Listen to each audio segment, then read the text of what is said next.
I want to start by giving you a little bit of perspective over the last couple of years of legislative advocacy here.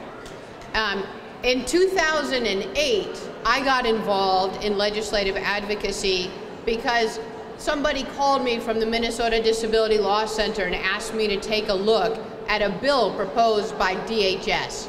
And what DHS proposed to do was redefine the provision that allows therapy to be paid for under Medicaid for children who have autism. And they wanted to redefine it in a way that would only enable children who could prove they'd lost a skill to get training to regain that skill. So in other words, they wanted to change the definition of something called skills training from a habilitative definition to a rehabilitative definition.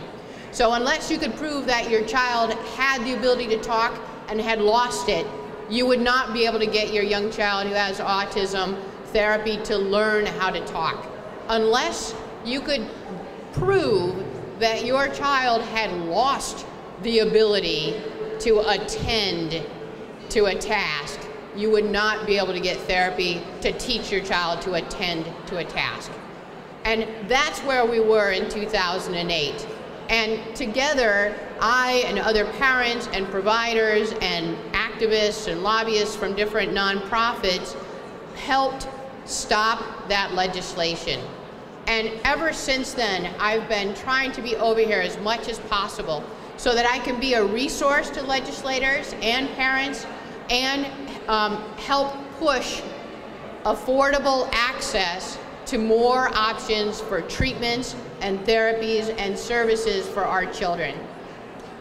My own journey with disabilities began when my kids were born.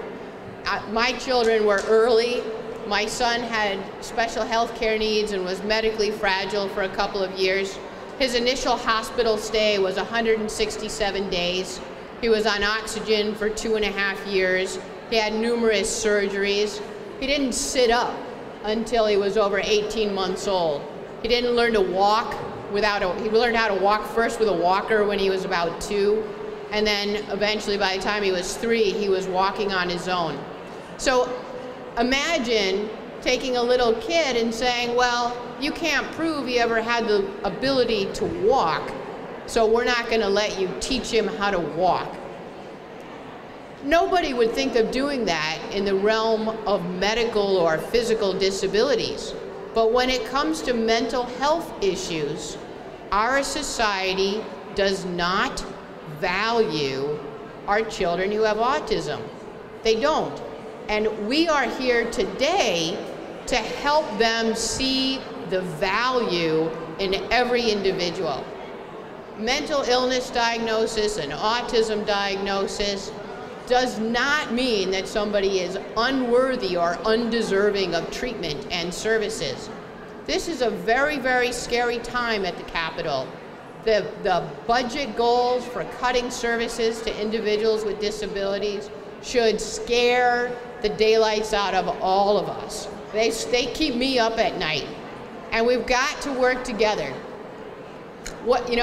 I remember the first time I discovered something that really seemed to make a difference for my son, and for him it was taking dairy out of his diet.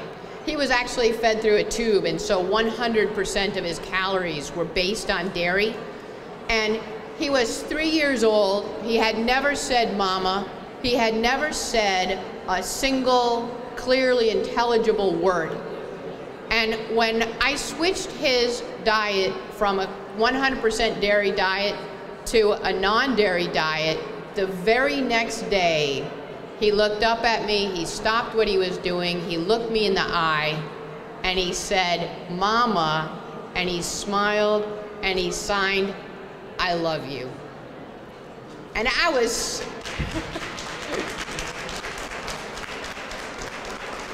And I felt so lucky that something worked, and I wanted to tell everybody that it worked. And I wanted to convince everybody that if it worked for my son, it would work for your son, and it would work for your daughter. And I had this zealotry of wanting everybody to go dairy-free You know, and I'd see crying children at the grocery store and a mom buying milk, and I'd say, why are you doing that? But you know what, not all of those kids have autism, first of all, and not all of them respond the same way that my son did to going dairy-free.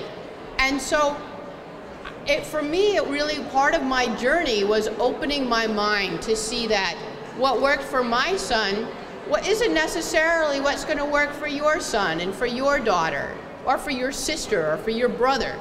And we have to work together to find those different treatments that work for different individuals on the spectrum.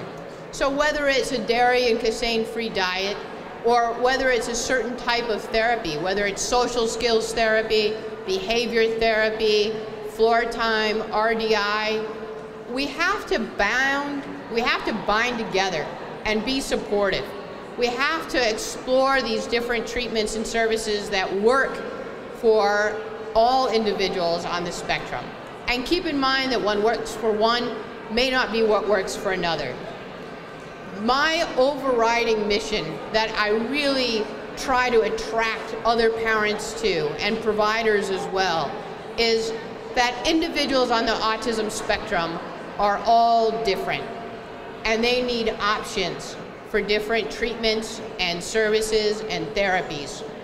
And families affected by autism need information about those different options. Families need affordable access. And that's the biggest fight, I think. Affordable access to medically necessary care. Affordable access to the treatments and services and therapies that all individuals who have autism need. Individuals who have autism are worthy of that investment.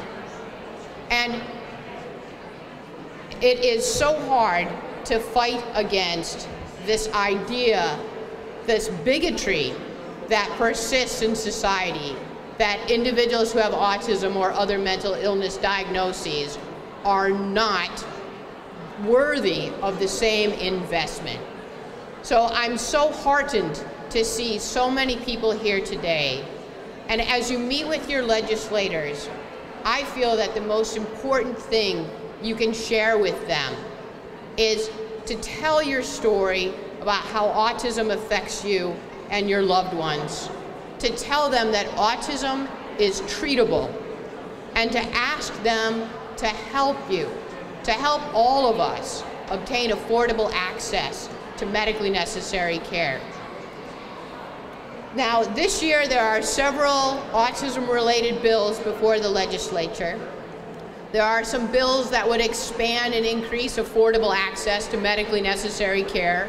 There's a bill that would continue the task force, the autism task force that was started this year. Now, of course, we also had a task force the year before, and over the decades, we've actually had a couple of autism spectrum disorder task forces. But I do feel the tide is turning. We've got more attention, more focus on autism, and I think that the work of the task force as it goes forward will continue to be important. There are also a lot of efforts to coordinate across the agencies the delivery of treatments and therapies and services. So that's something that's sort of going on behind the scenes right now. And again, you want to try to have your input on that.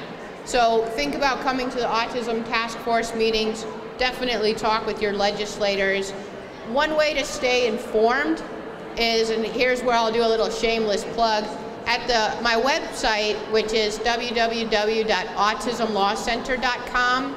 I do a regular blog update for legislative updates to try to keep everybody informed and to invite people to come and meet me at the Capitol and talk to legislators.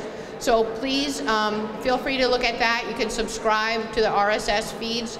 You can sign up for action alerts at autismlawcenter.com and find out about activities at the Capitol and meetings of the task force, and keep informed, which I think is very, very important. And so I invite you to do that. Today, I've got some materials at a table over here for the Autism Advocacy and Law Center, including a flyer on how to tell your story to legislators, and some talking points about the Autism Healthcare Protection Act. So, and also there's, hey Brett, can you wave to everybody? That's Brett Walsh.